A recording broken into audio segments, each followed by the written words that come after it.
habrán podido, recuerden que había dejado como consigna que trataran de realizar el ejercicio 2 de la guía de trabajos prácticos de la parte de histograma y gráfico de control. ¿Alguien lo hizo? ¿Tienen alguna duda con respecto a la construcción? ¿Alguien que me pueda decir cómo les está yendo con eso? Si tienen algún problema, ¿han podido bajar InfoStat? ¿Alguno lo tiene o están haciendo el histograma con Excel?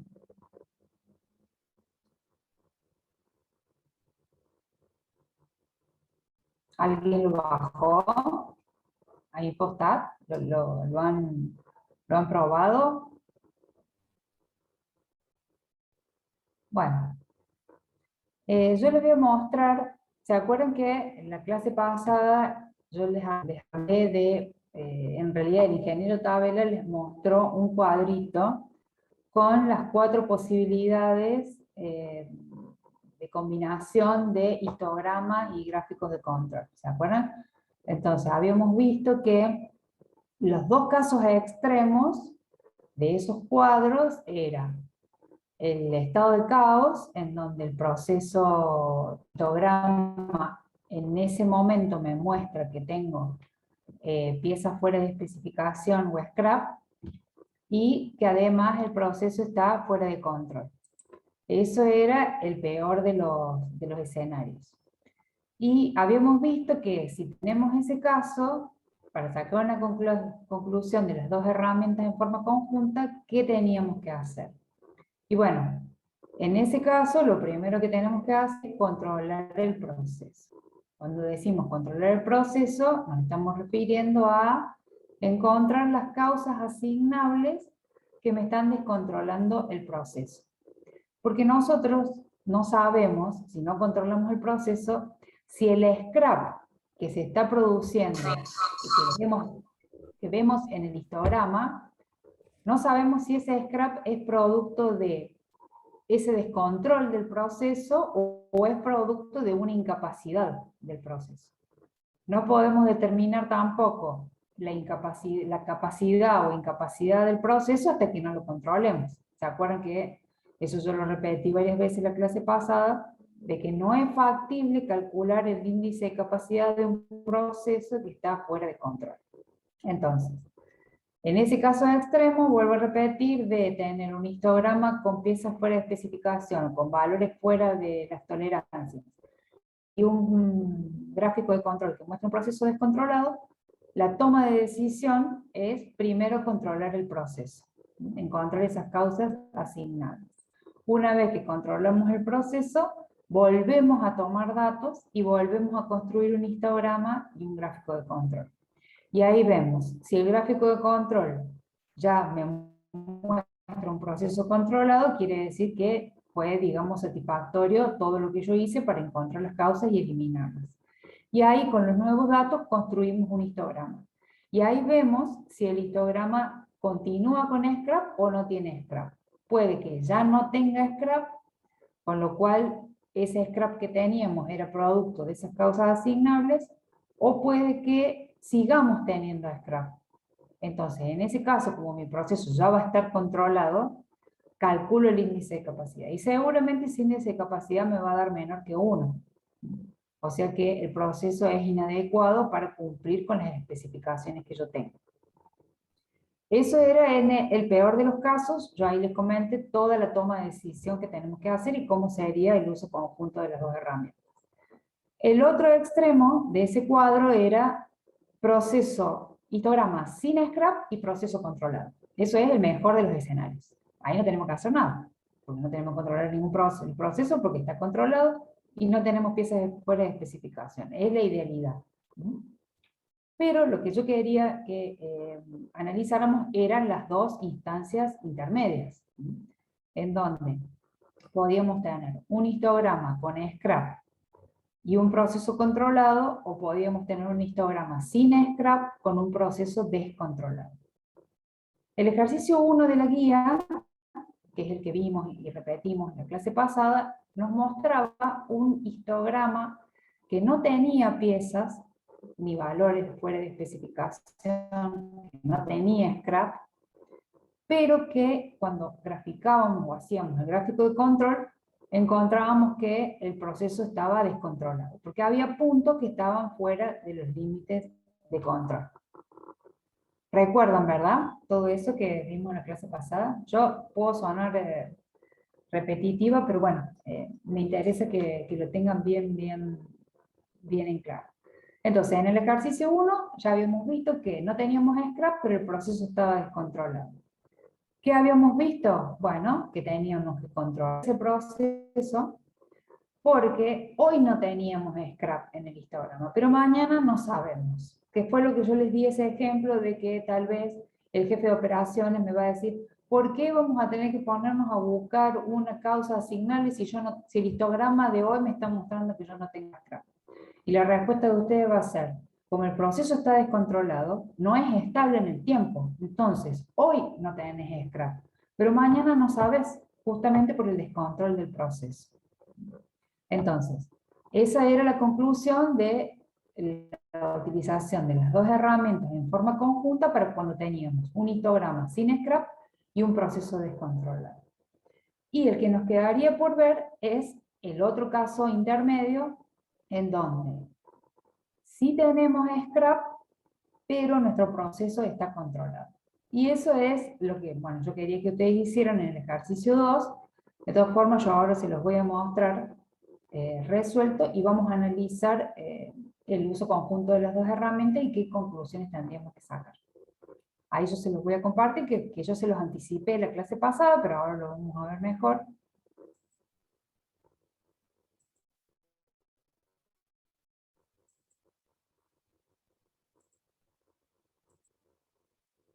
Bueno, voy a minimizar acá la pantalla. Bueno, ¿lo pueden ver bien? Se ve bien, se ve cómo se mueve. Yo siempre pregunto lo mismo porque siempre estoy con la duda de si pueden ver o no los movimientos que yo hago con el mouse. Sí, Bueno, acá entonces, bueno, gracias Paula. Acá tenemos entonces todos nuestros valores del ejercicio 2, ¿sí? Que eran, teníamos 25 grupos de 1, 2, 3, 4, 5 valores cada uno. Lo primero que tienen que hacer es, con InfoStat, construir el histograma. ¿Qué les va a quedar algo así? Voy a achicar un poquito, a ver. No me deja modificarlo porque lo estamos visualizando. Bueno, pero con InfoStat el histograma les quedaría algo como estamos viendo acá. En donde yo le he puesto a ver 3, 6, 9, 10, 11, a ver, 1, 2, 3, 4, 5, 6, 7, 8, 9, 10, 11. Tiene 11 intervalos, 11 clases, y ya he marcado acá las tolerancias, derecha e izquierda. Lo que faltaría acá colocar sería la mu y el promedio ponderado. O sea, hacíamos el histograma y acá sacábamos la tabla con los valores de resumen, ¿sí? En donde la media, acá ya veo que me da 226,92. Y la especificación en el ejercicio era 226, creo, si no me equivoco. A ver. Voy a dejar de compartir un momento esto para ir a la guía. Así vemos los datos. Era el ejercicio 2, es este. No, la especificación es 227 Hz por milímetro de espesor, más o menos 0,3% de tolerancia. Entonces, esa es la especificación, 227 más o menos 0,3% de estos 227. ¿Sí? Dejo de compartir y les comparto el ejercicio en el que estábamos recién.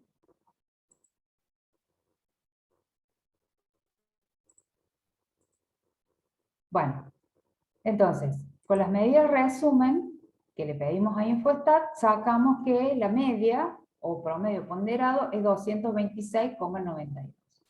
O sea que no está coincidiendo el promedio ponderado con la especificación, que son los 227.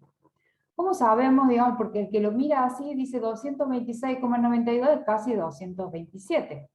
Pero siempre va a depender de qué unidades, de qué unidades nos estamos valiendo o nos estamos refiriendo. Y en ese caso, si las tolerancias son un 0,3% de un valor, y yo diría que el proceso no es exacto, por más que 226,92 esté muy próximo a 227. Ustedes siempre tienen que medir la exactitud en base a las unidades de lo que estén midiendo. Entonces, nuestro histograma ya podemos ver que no es preciso, porque tenemos todas estas piezas fuera de especificación, y que no es exacto y porque la mu no coincide con la media. Los 227 no coinciden con los 226,92. Acá el histograma estaría completo si tuviéramos las dos líneas de la mu y de la x media. Entonces el histograma, la conclusión del histograma es que es no preciso y no exacto. No preciso porque los valores, el rango de valores es mayor que el rango de tolerancia. Y no es exacto porque la media no coincide con la especificación. Entonces así nos queda el histograma. De esta tabla de medidas resumen, yo puedo sacar la varianza. Con esta varianza yo puedo sacar la desviación estándar y ya van a ver para qué. Pero por ahora, digamos, nos quedamos con esto, con la conclusión del histograma.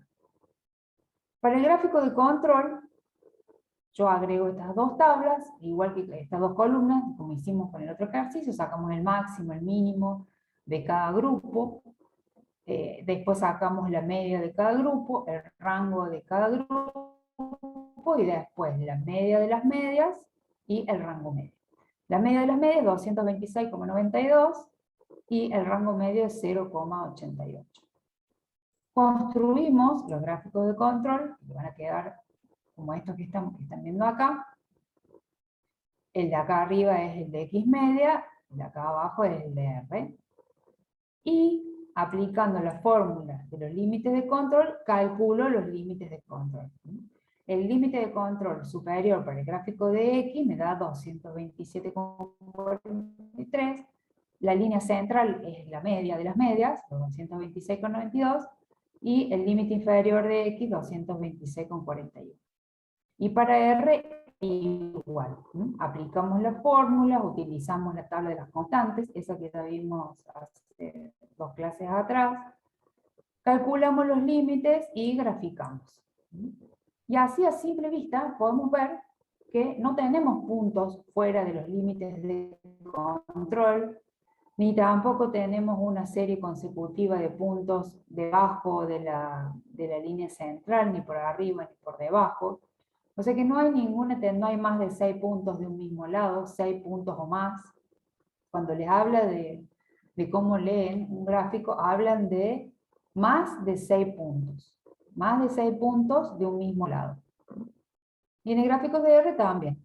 O sea que podríamos decir que el proceso está controlado, que no existen causas asignables, que es constante en el tiempo, que es estable en el tiempo, y que solo varía por causas probabilísticas. O sea, no hay ninguna causa asignable que tengamos que buscar. El proceso está controlado y que nos quedamos, digamos, con eso. Entonces, ahora sí tenemos que usar las dos herramientas en forma conjunta. ¿Qué hacemos? ¿Cuál sería la decisión que tenemos que tomar? ¿Por qué? ¿Por qué digo que hay que tomar una decisión? Porque estamos teniendo piezas fuera de especificación. Y eso lo tenemos que resolver. Entonces, decimos, ¿cómo puede ser? ¿Cómo puede ser que tengamos piezas fuera de especificación si mi proceso está controlado?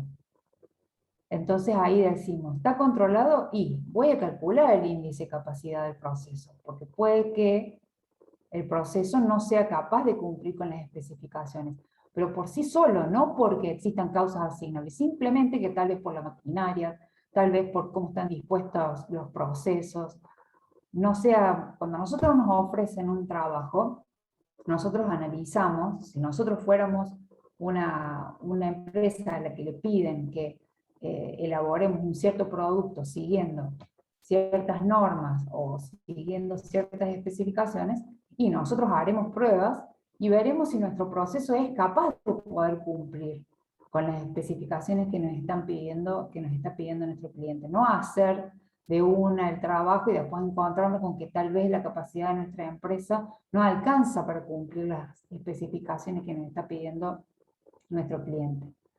Entonces, en este caso podemos tranquilamente calcular el índice de capacidad porque el proceso está bajo control. ¿Cómo lo calculamos? Bueno, como nuestro proceso en el histograma vemos que es no exacto, entonces tenemos que calcular el CPK. ¿Recuerdan? Eso lo vieron en el teórico con el ingeniero. Entonces, calculábamos el CPK derecho y el CPK izquierdo, con las formulitas. Esas formulitas que están en el apunte, en donde el CP derecho es la tolerancia derecha menos la X media sobre 3 desviaciones estándar. Y el izquierdo es la media menos la tolerancia izquierda sobre 3 desviaciones estándar. Para eso es la desviación estándar que calculamos acá, que en realidad acá sacamos la varianza, pero la raíz cuadrada de la varianza me da la desviación estándar. Entonces yo de esa forma calculo la desviación estándar para poder aplicarla acá en esta fórmula. Y el CPK va a ser el menor de los dos CP que yo calcule. En este caso el 0,4891, que me da menor que 1, por lo cual yo voy a decir que mi proceso es inadecuado. Recuerden, si es mayor que 1 es adecuado, si es menor que 1 es inadecuado. Inadecuado para cumplir las especificaciones que me está pidiendo ese cliente. Entonces, ¿cuál sería la decisión que tenemos que tomar acá? Porque ahora ya tenemos toda la información. Sabemos que tenemos scrap, sabemos que el proceso no es centrado, nuestro proceso está controlado, está bajo control estadístico, es estable en el tiempo, pero sin embargo no podemos cumplir con las especificaciones que nos están pidiendo. Entonces, ¿qué es lo que tenemos que hacer en estos casos? Y bueno, en estos casos lo que se hace, lo que tiene que tomar es una decisión de la alta dirección, que puede ser o cambiar algo del proceso para mejorarlo, para hacerlo adecuado, para que pueda cumplir con las especificaciones. También se puede, modificar el proceso o no tomar el trabajo y decirle a mi proveedor, mira, la maquinaria que yo tengo o con lo que yo dispongo no puedo cumplir con lo que vos me estás pidiendo, con lo cual se rechaza el trabajo. Y lo otro es correr con los costos de la no calidad. Cuando digo correr con los costos de la no calidad, me estoy refiriendo a que nosotros, según este histograma, podemos fabricar bajo estas condiciones.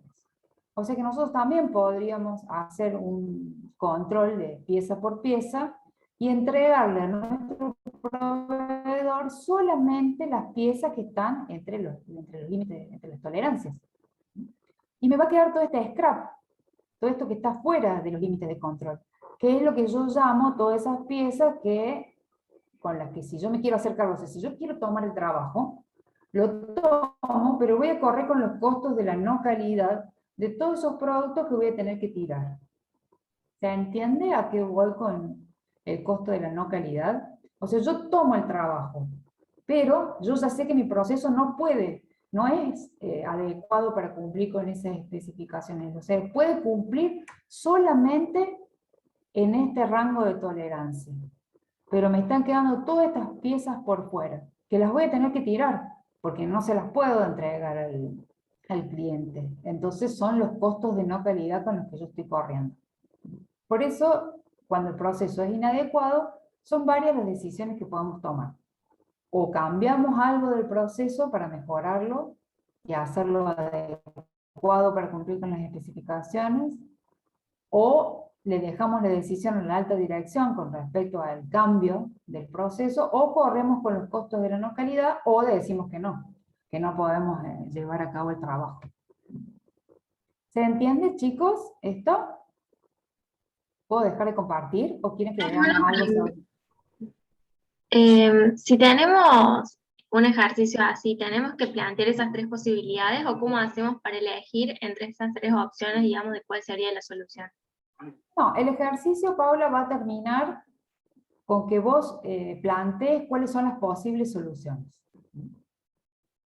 Bien. Que vos plantees esto que yo te estoy diciendo. O sea, si a vos te toca un ejercicio así, o vos plantees con tu grupo un ejercicio así, para el segundo trabajo práctico, y cuando te llegue el momento de las conclusiones, vos vas a decir, bueno, con este CPK me muestra que mi proceso es inadecuado para cumplir con las especificaciones.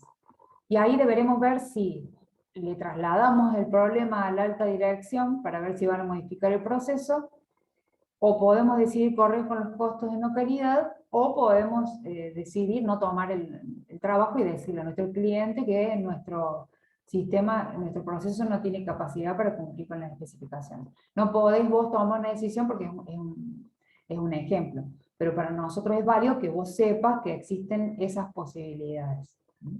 Y que son las posibilidades que surgen a partir de las conclusiones que vos sacas por la resolución de las dos herramientas en forma conjunta. Y otra pregunta, ¿hay una forma de calcular ese índice en Infostat directamente, el CPK? Me parece que no, que en Infostat no, porque es más de estadística, pero es bastante simple, digamos, la fórmula del CPK, porque son las tolerancias menos la X media que ya le sacaste sobre 3 deviaciones estándar, que el valor, obtenés la varianza y después lo pones en una fórmula, pero no hay... Pero pueden investigar, yo creo que no, porque es todo más estadístico, digamos, y el CP es una medida de la capacidad de un proceso. O sea, no, si bien es estadístico, digamos, lo que estamos analizando, en sí la fórmula es para poder obtener un resultado conceptual. Bueno. Profe, Sí. y dentro de las posibilidades que hay, siempre la decisión la va a tomar la alta dirección. Sí, si es una empresa grande, sí. O sea, todos los cambios de proceso los va a decidir la alta dirección.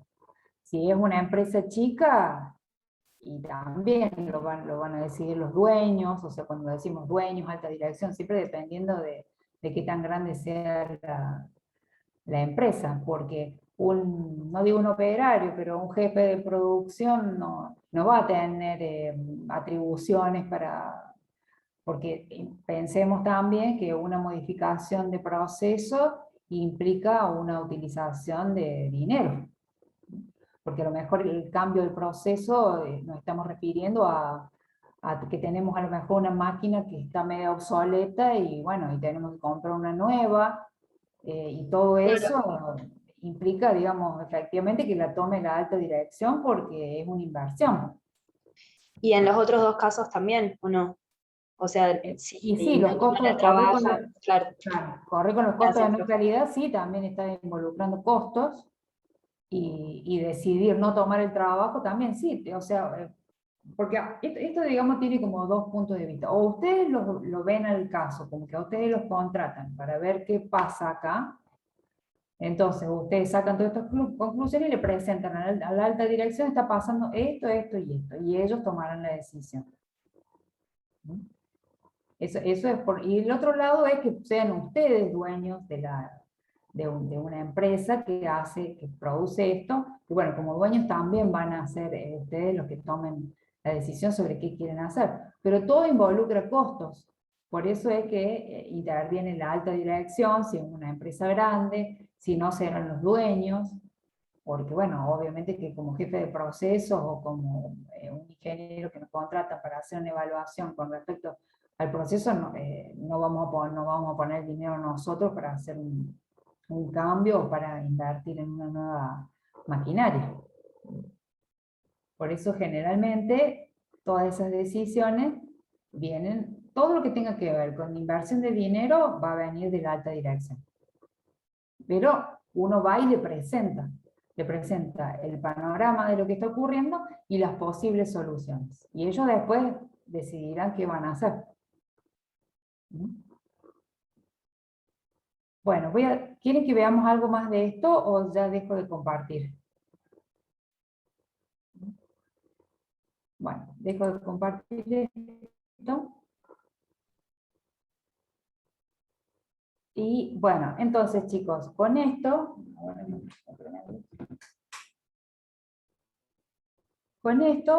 con este ejemplo, y el del ejercicio 1 de la clase pasada, vimos los dos casos intermedios de histograma y gráfico de control. ¿Tienen alguna duda? Porque es muy frecuente en los trabajos prácticos y después en los finales que surgen confusiones con respecto a qué es lo que hay que hacer una vez que tenemos el histograma y el gráfico de control.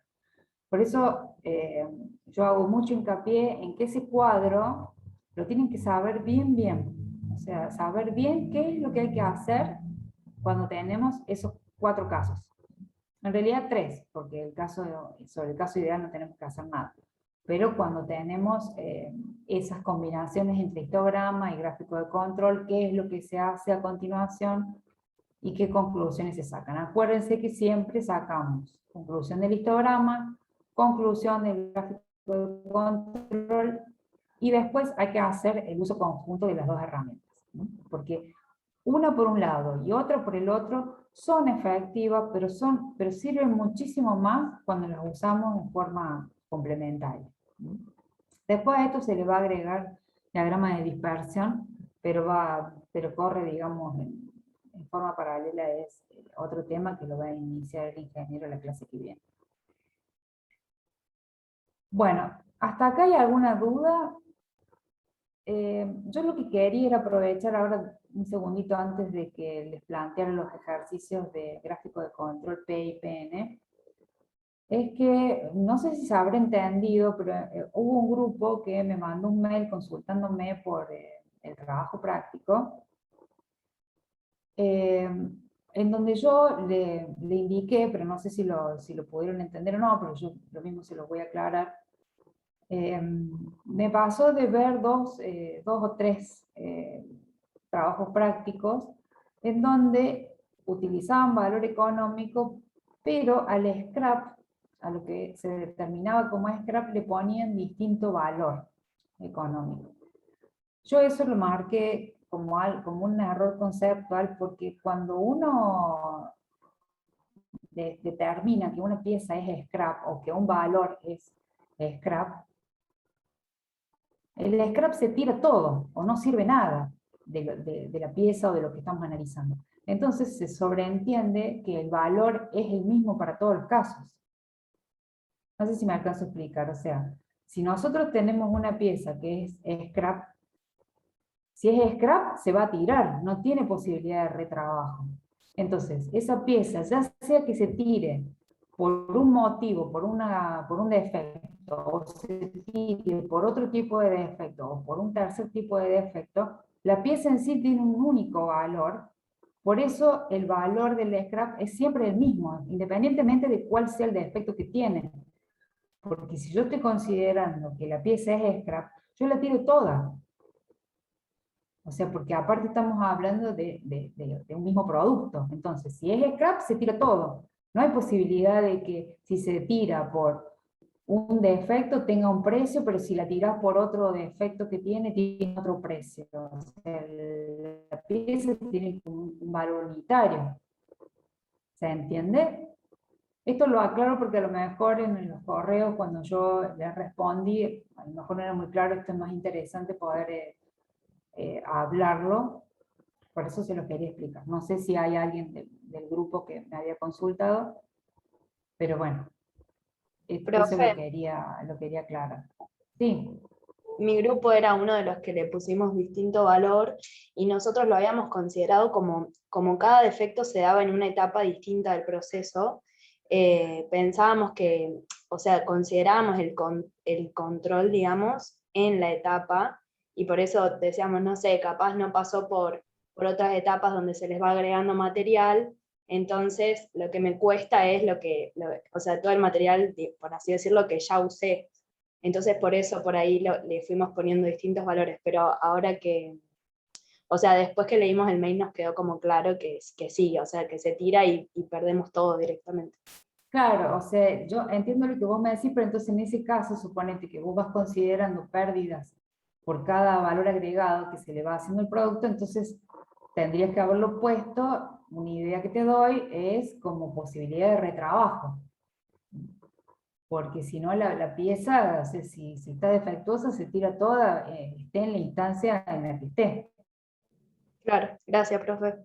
Si no, ya se tiene que hablar como de un retrabajo, entonces ahí sí tiene distinto valor, porque vos no vas a saber si la pieza la tenés que tirar hasta que no termina el proceso. Y si la tiras en algún proceso intermedio, y también la estás tirando toda, digamos, no vas a poder recuperar nada. Si pudieras recuperar algo, entonces sería posibilidad de retrabajo. Pero bueno, yo les quería aclarar eso por si no se había entendido de cómo era. Bueno, lo que les quiero dejar planteada, la clase que viene va a empezar a las 6 de la tarde, como siempre, el ingeniero Tabela, para dar el tema de la herramienta de gráficos de dispersión, que es una de las últimas herramientas. Después de eso haremos dispersión y vamos a atender las dudas que tengan a partir de estos dos ejercicios que yo les voy a dejar planteados ahora. Lo que les voy a mostrar ahora es los ejercicios de solamente gráficos de control P y PN, no con un histograma asociado. O sea, en el ejercicio que tienen que hacer ustedes solamente para resolver los gráficos de control. Les comento esto. En el caso propuesto por la cátedra, nosotros siempre damos, porque es la más utilizada, digamos, valores continuos, digamos. No, acuérdense que gráficos P y PN es para variables discretas. Nosotros en gráficos de control de X media R damos valores continuos, o sea, son todas mediciones. Pero la herramienta del gráfico de control por variable discreta la damos, le mostramos cómo resolverla por si existe algún grupo que en el caso propuesto por el grupo quieran resolver el gráfico de control por variable discreta y no variable continua como X media R.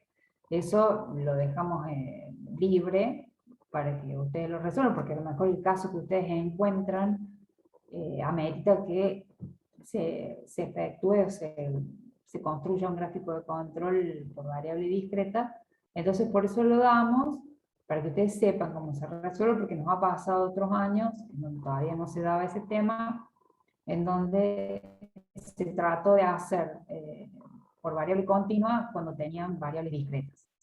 Entonces mostramos cómo se hace, la cátedra no lo va a pedir en el trabajo práctico, o sea, el caso propuesto por la cátedra no es con variable discreta, pero por eso les vuelvo a repetir, para el caso que presenten ustedes, si ustedes lo quieren hacer el gráfico de control por variable discreta, bueno, nosotros les mostramos cómo tendrían que resolver esos gráficos de control, que solamente va a variar en el gráfico de control.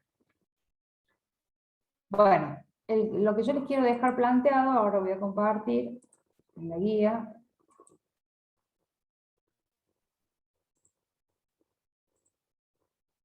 Es que intenten hacer estos ejercicios. Lo voy a bajar hasta el... A ver. Acá. Acá en la hoja 23 empiezan gráficos de control PN y P. Intenten hacer, es cortito el ejercicio porque solamente tienen que hacer gráfico de control, no tienen que hacer en este caso el histograma.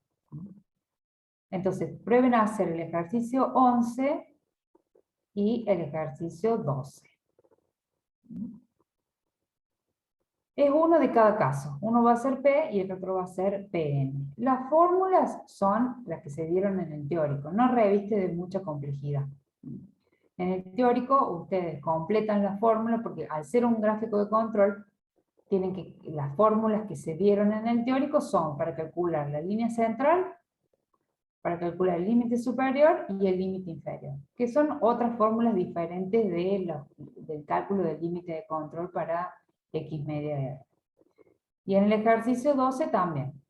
Tienen que utilizar, calcular la media, la línea central, la línea superior y el límite superior y el límite inferior. Y todo es, digamos, con esas fórmulas que se dieron ahí en el teórico. Como les digo, no es muy complejo. Sí les puedo dar como dato que en este ejercicio, en el 11, pueden tomar el tamaño del lote y más o menos constante. ¿Se acuerdan que en uno de los gráficos había que sacar fracción y en el otro se podía graficar directamente unidades?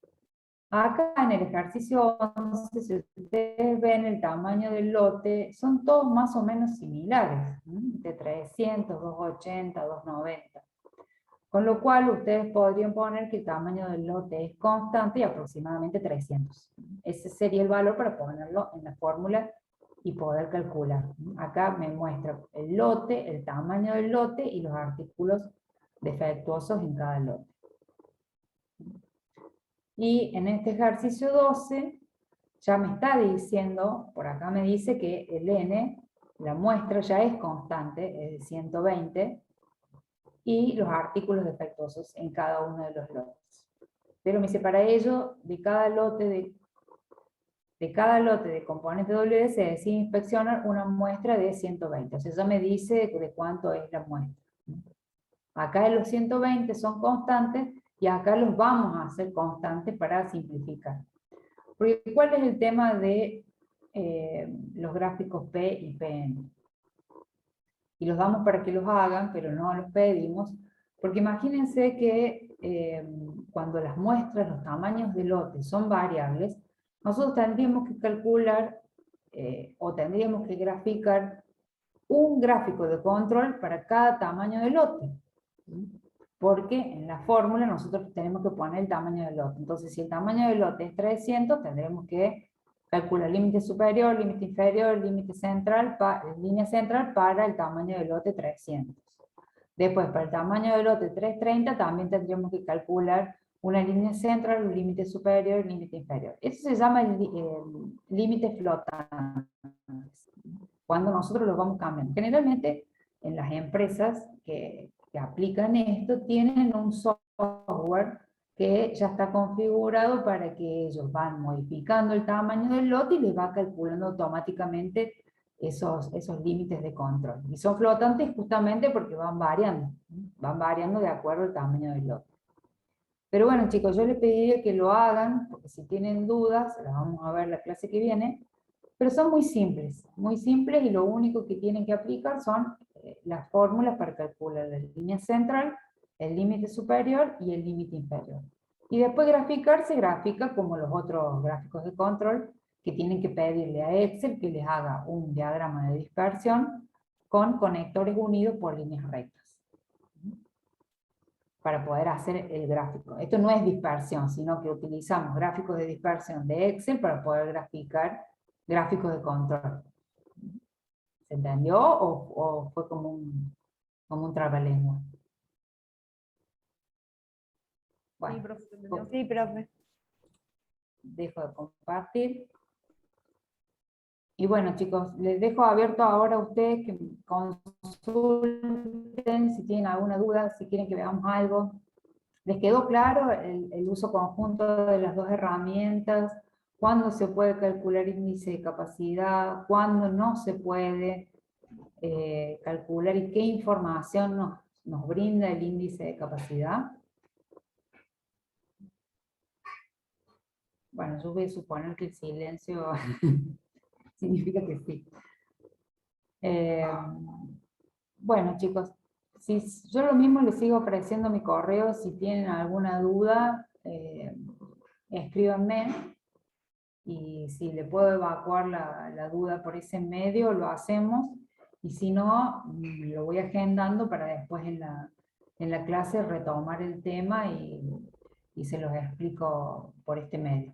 ¿Mm? Profe, no sé si ya lo dijo, pero ¿cuándo sería aproximadamente la entrega del segundo trabajo práctico? Yo creo, tengo que revisarlo con el ingeniero, pero según mis cálculos yo tendría que subirlo al segundo trabajo práctico el martes que viene.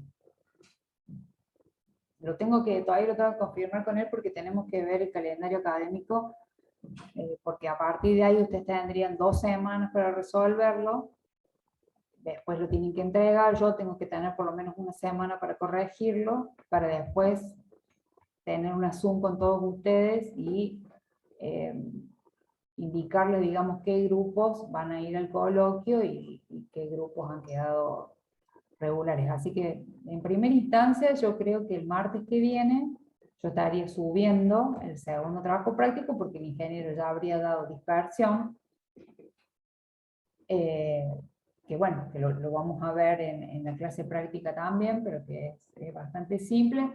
Entonces podríamos ya el martes que viene dar el segundo trabajo práctico, al martes siguiente tener una clase de consulta, y al otro martes, de la misma forma que hicimos con Pareto y Chicago, al otro martes, a los 15 días, entregarlos, para yo poder corregirlos a la otra semana. Y bueno, pero tengo que verlo bien con el ingeniero, las fechas, porque el coloquio no sé si, o sea, generalmente lo tomamos 1 semana antes del primer turno de examen, y el recuperatorio del coloquio se suele tomar en el primer turno de examen.